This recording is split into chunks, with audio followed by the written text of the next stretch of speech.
evening, my truths, clues aficionados. I hope you're doing well out there, paying attention to life's truths, clues around you, staying safe, watching out for one another, ready to say something if you see something. And this is one of those times. I have definitely see something and I'm gonna say something about it now. I don't know how many of you have had people in your life that have passed on to the other side. But that's what this episode and probably the next episode is going to be about because I did a little bit of a deep dive on it. It was so intriguing, hair raising, and nightmare making, to say the very least. But I am going to break into it now. The game is afoot. And as Shakespeare has said in Antony and Cleopatra, to rush into the secret house of death. Providing options in your time of need. That is completely laughable, although it sounds perfectly caring and like a shoulder to cry on. The company, Southern Nevada Donor Services, offered grieving families a way to eliminate expensive funeral costs, free cremation in exchange for donating a loved one's body to advance medical studies. Keep hand of that part there.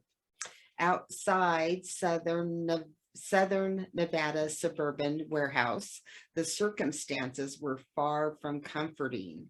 In the fall of 2015, neighboring tenants began complaining about a mysterious stench and bloody boxes in a dumpster.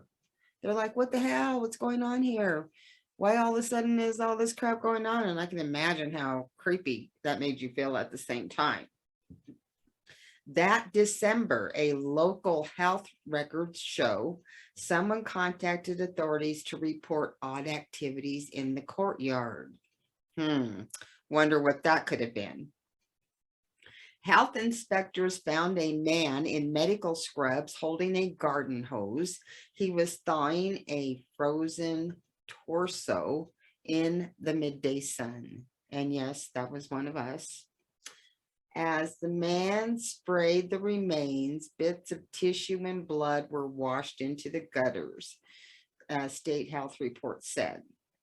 The stream weaved past storefronts and pooled across the street near a technical school. This so-called body broker, I've got air quotes going up here, a company that acquires dead body, dissects them, and sells the parts for profit to medical researchers, training organizations, and other buyers. The torso on a gurney was being prepared for just such a sale. Each year, thousands of Americans donate their bodies in the belief they are contributing to science, when in fact, many are also unwittingly contributing to commerce, their bodies traded as raw material in a largely unregulated national market. Body brokers are also known as non-transplant tissue banks, cleverly disguising what they do. They are distinct from the organ and tissue transplant industry, which is heavily regulated and closely watched. Selling hearts, kidneys, and tendons for transplant is illegal, but no federal law governs the sale of cadavers or body parts for use in research or education. That's way critical, people. I hope you understand what I'm initiating there. Few state laws provide any oversight whatsoever, and almost none, regardless of expertise. Anyone can dissect and sell human body parts. The current state of affairs is a free-for-all, said Angela MacArthur, who directs the body donation program at University of Minnesota Medical School, Minnesota, and formerly chaired her state's Anatomical Donation Commission. We are seeing similar problems to what we saw with grave robbers centuries ago. she said, referring to the 19th century practice of attaining cadavers in ways that violated the dignity of the dead. I don't know if I can state this strongly enough, MacArthur said. What they are doing is profiting from the sale of humans by offering free cremation. Some death care industry veterans say brokers appeal to low-income families at their most vulnerable time. Many have drained their savings paying for a loved one's medical treatment and can't afford a traditional funeral. And people who have had financial means to get the chance to have the moral, ethical, and spiritual debates about which method to choose. But if they don't have the money, they may end up with the option of the last resort, body donation. Now, there's other things going on out there recently, natural burial and stuff like that, but these are all new things that are coming up now. You can like plant a tree on you or something like that, all kinds of different things now, but this is definitely considered a lucrative business if you've got the stomach to do it. Donated bodies play an essential role in medical education, training, and research. Cadavers and body parts are used to train medical students, doctors, nurses, and dentists. Surgeons say no mannequin or computer simulation can replicate the tactile response and emotional experience of practicing on human body parts. Paramedics, for example, use human heads and torsos to learn how to insert breathing tubes. Researchers rely on donated human body parts to develop new surgical instruments, techniques, and implants, and to develop new medicines and treatments for diseases. Now, I can see where all of that is valorous and how you want to do it and take care of people. Medical healthcare is not what it used to be. There's no freaking, what do you call it?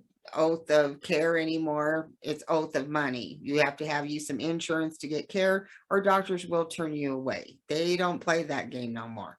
So I can see where these people are going broke trying to keep their loved ones alive, who ultimately, some do succumb to it. And then what do? And then there's some greasy, sleazy car salesman personality type hitting you up, trying to tell you what's what and how to save your money. And you're like really grieving at the time and worried about going into further debt. That's so much horseshit.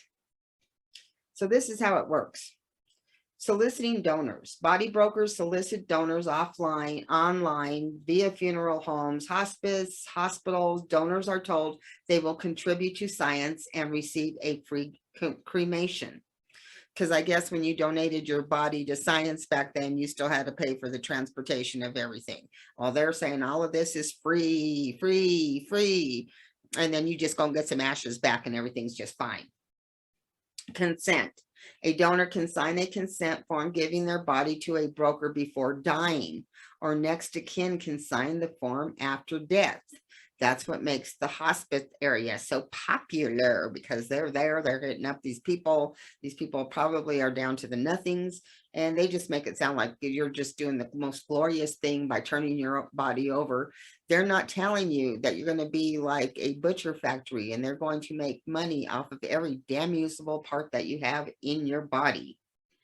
Medical checklist. After death, the broker assesses the body's medical history and physical condition, weight, surgical implant scars, and tests it for infectious disease.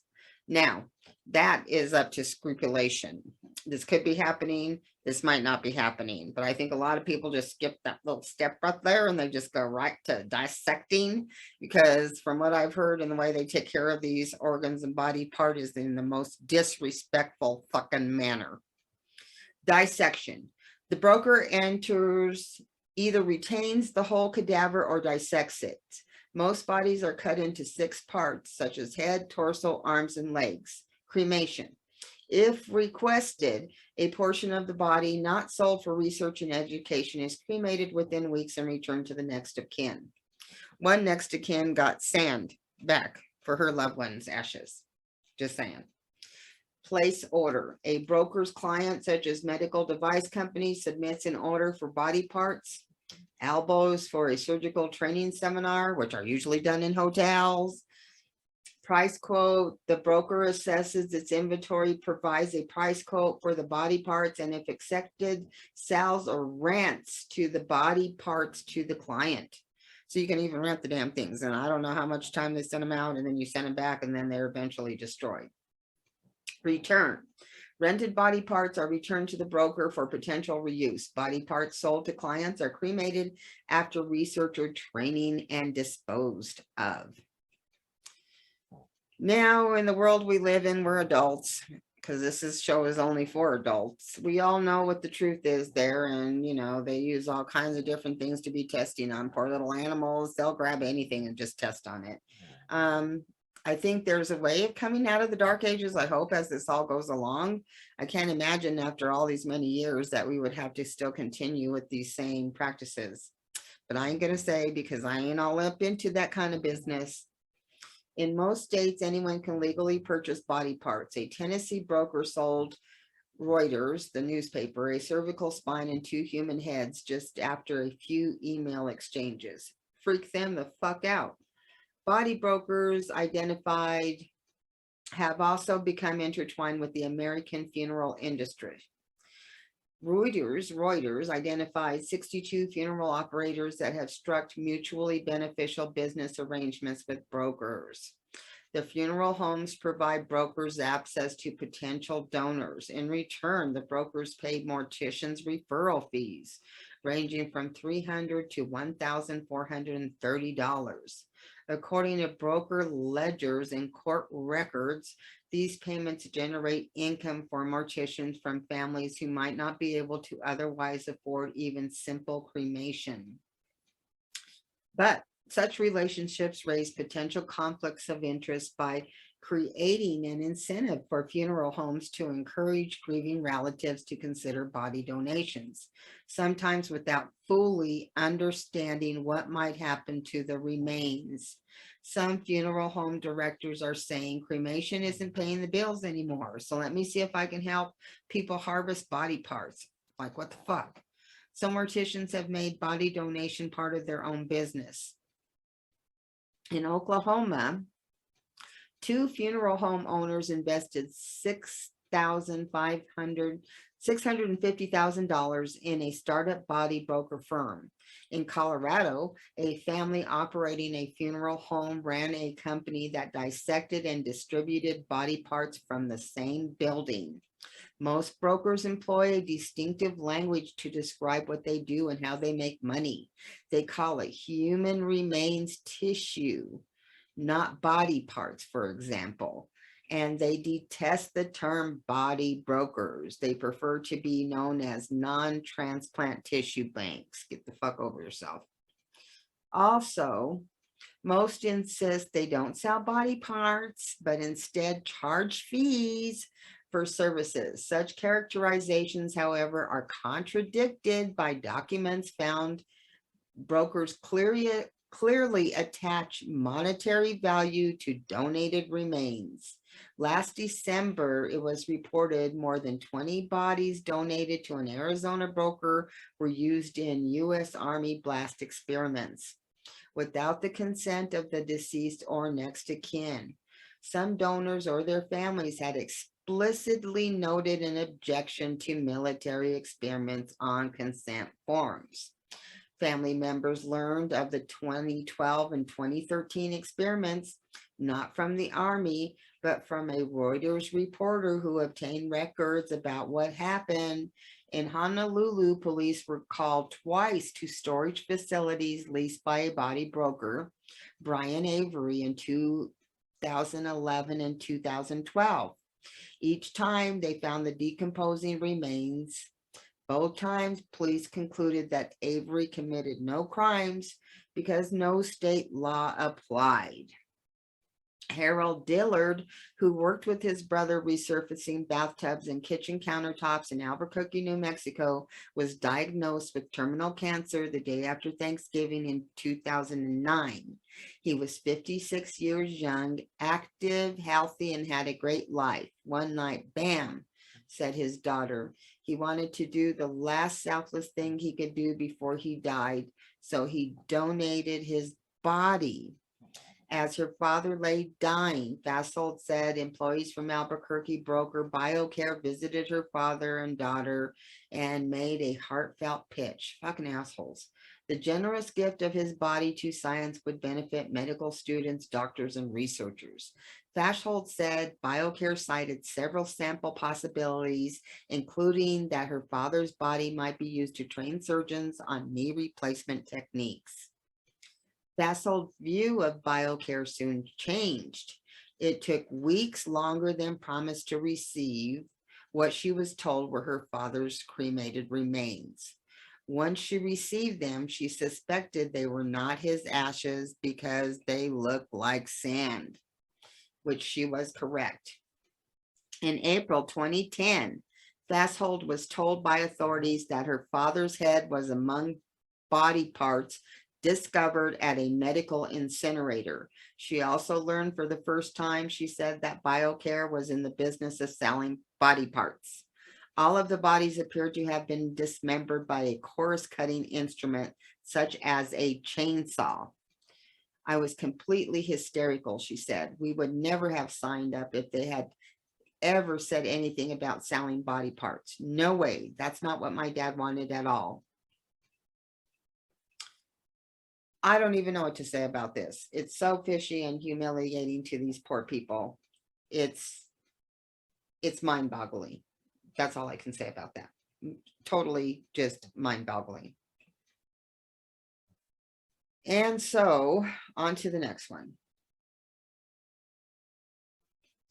Well, and this next one was a really, really young guy. And his name was Cody Sanders, born in 1992 with failing kidneys and a hole in his heart. When he died on his 24th birthday, he had already endured 66 surgeries and more than 1,700 rounds of dialysis. His parents said some days he hid the pain in an upbeat selfies on Facebook. Other days he shared an excruciating reality, posing in a hospital bed with bandages strapped across his scarred chest. Cody lived with his parents in an aged motorhome in East Tennessee campground. When he was well enough, he worked on the farm with his father, feeding cattle, putting up hay, hauling molasses in a dump truck from one barn to another. On August 2nd, 2016, Cody died after a heart attack on his way home from dialysis. Too poor to bury or cremate him, Cody's parents donated their son's body to an organization called Restore Life USA. The facility sells donated bodies in whole or by part to researchers, universities, medical training facilities, and others. I couldn't afford nothing else, Father Richard explained. The month after Cody died, Restore Life sold part of the young man's body, his cervical spine. The transaction required just a few email exchanges and $300 plus shipping. In 2011, Bird spoke publicly about Restore Life in a presentation to the commissioners in nearby Sullivan County in Tennessee. Officials there had grown frustrated by the increasing cost to taxpayers of cremating the indigent. So God help them. Don't be dying poor around town. According to a recording of that meeting, Bird explained that he could help the county. He also noted that many families who donated to Restore Life did so for financial reasons. All expenses are covered, including cremation. Restore Life's informal arrangement with Sullivan County to take indigent bodies continues to today. The hardship the family faced is not uncommon among donors, said Martha Thayer, chair of the mortuary science program at Arapahoe Community College in Colorado. Bereaved families are vulnerable and being put in the position of choosing this as an option when they don't have money, Thayer said. The only thing that's more sad than a person who can't afford to live is a person who can't afford to die. Restore Life USA, in their sole discretion, deems the necessity to facilitate the gift. And you know, with the homeless problem we're facing and fixing, trying to do nothing about, it's not surprised that when these poor homeless indigent people are dying, that they would even do less for them. So there's a consent form here that I'll share with you that is not really clear, you know, to these people, or they're just in too much pain to understand what's going on. And part of it says, I understand that partial cremated remains will be returned. Partial, not sand. I authorize Restore Life to obtain all necessary tissue and organs for research and educational purposes. I understand this gift will be used for scientific research, teaching, or conforming purposes for the use in multiple research or educational venues, with for-profit / for nonprofit organizations that restore life in their sole discretion deems necessary to facilitate the gift. So, you know, there you are crying your eyes out, not wondering how to get on with the rest of your life because your loved one's gone, and they slip you this form and you sign it and it's done. They're going to take your loved one. They're going to do whatever they want to with it.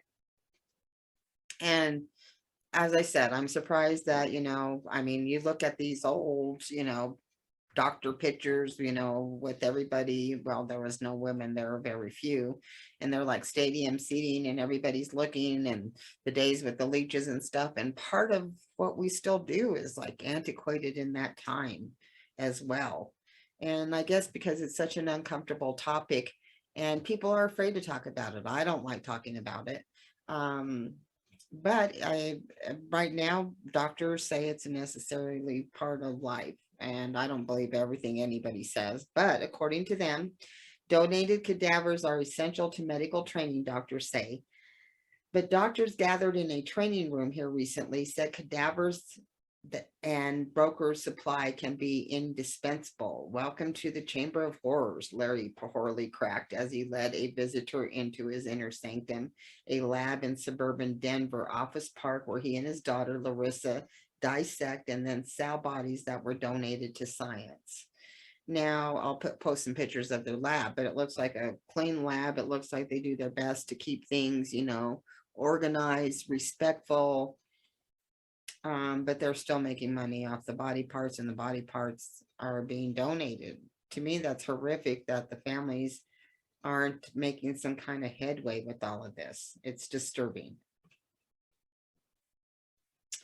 I don't know how you guys feel about it. I'd appreciate it if you post something about it if you feel a certain kind of way.